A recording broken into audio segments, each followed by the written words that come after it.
What's up, everybody? Thank you all for tuning in to my 47th episode of Project Renaissance Man. Today, what I'm going to be talking about is thinking for ourselves.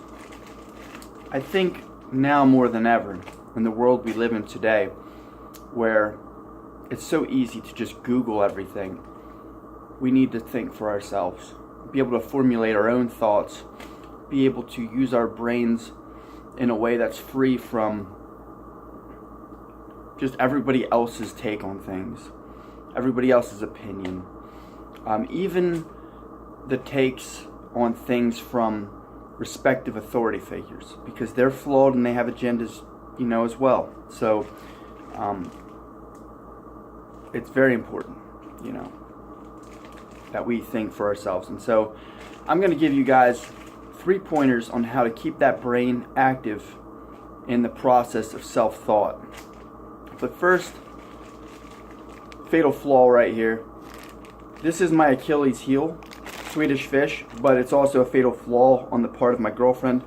She left them here accidentally last night. Bad move. If you ever want to see these again, this wasn't the way by which you would have wanted to have gone about that. So I don't know if they're going to be, probably not going to be left by the time she gets here. I'll have to buy her more. But anyways, on to the subject and the pointers. Very first one, always seek the reason why when something is being asked of you. So especially at workplace environments, I've been at places and I've butted heads a lot with different employers and co-workers. And this is because people typically have this groupthink mentality in certain workplace environments. They all just kind of go with the flow. They don't want to ruffle each other's feathers. They'll actually do whatever it takes to avoid ruffling each other's feathers. What kind of existence is that? That's not how we're intended to be in life. We need to just be ourselves, and if we ruffle somebody's feathers, it's not a grave offense. It should just be realized as such, and we move on from there. We don't have to kill each other over doing things differently. But so when you're in a workplace environment, sometimes you'll be asked to do something, and I think it's important to always practice understanding why we're doing what we're doing. Otherwise, we're like mindless drones. It's no different than Gestapo, or the Nazis, where it's just like, this is what I'm told to do, I'm going to just do it, and you just totally don't even think about the repercussions of not being conscious about what you're doing. It's very important that we make conscious decisions in our lives and practice that. Always weigh out, not overthink, but always weigh out if something's wrong and what kind of impact, what kind of impression am I leaving by doing this, insofar as I can see. Of course, our foresight is limited. We can only think so far into the future, and we can't predict things. So we have to be reasonable with ourselves in that area. But also, it's very important to be conscientious about the decisions we're making, and to actually consider how they're going to impact, or how they may impact those around us. And that's why it's so important for us to be careful with the words that we have, with our words. But before I get off topic, always seek why. Why am I doing this? I'm being asked to do this, but what is the reasoning behind it? And then what will, or what may happen as a result of me doing this? So always important to do that.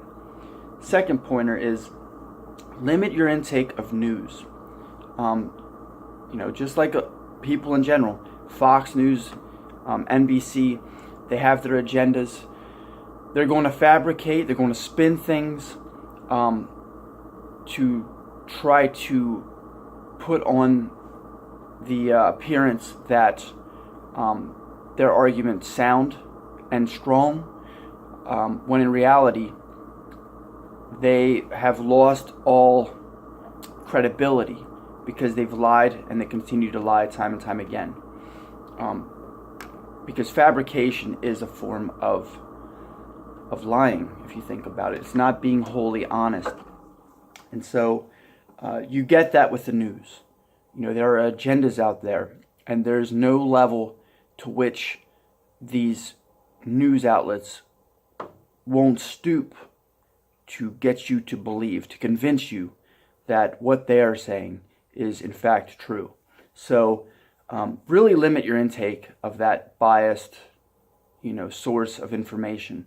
And what I recommend, and even these things, everything you need to take with a grain of salt, but even so, I much so recommend journalistic articles, things that you can feel, and also always question the source. Where's this coming from? Find out about your source. Does this source have biases that are very apparent, that will influence their position on something? It's always important to ask the source. It's so easy we can Google all day long, but if we don't know the source that these things are coming from, and where we are at fault is we have a tendency to try to agree with things that we feel fits our narrative well.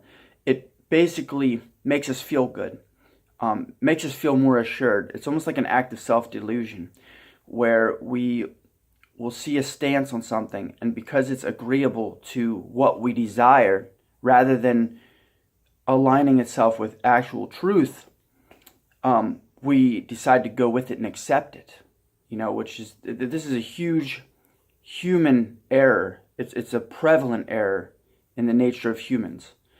So it's something we got to really be mindful of. And the third pointer I have for you guys is do not see authorities as the be-all, end-all on their respective areas of expertise. We can go to our doctor. Remember, the doctor's flawed. The doctor's got an agenda.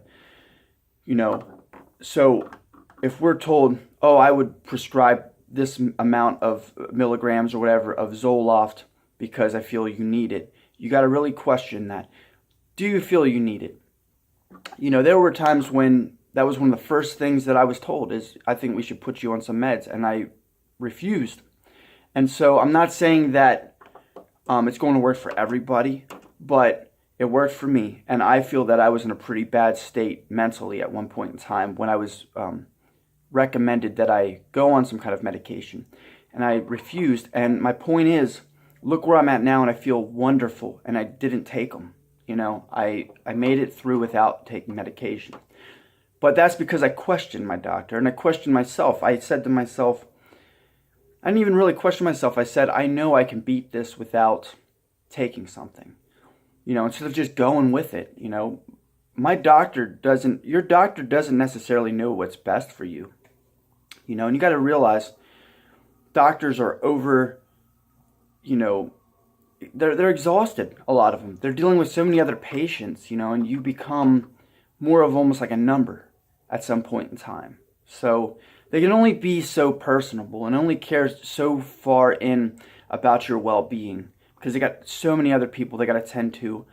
And on top of all their other patients, they got people who are priority in their lives, like their families and stuff. Their minds are on other things, So, yeah, you always got to look at these authorities and realize that they're human.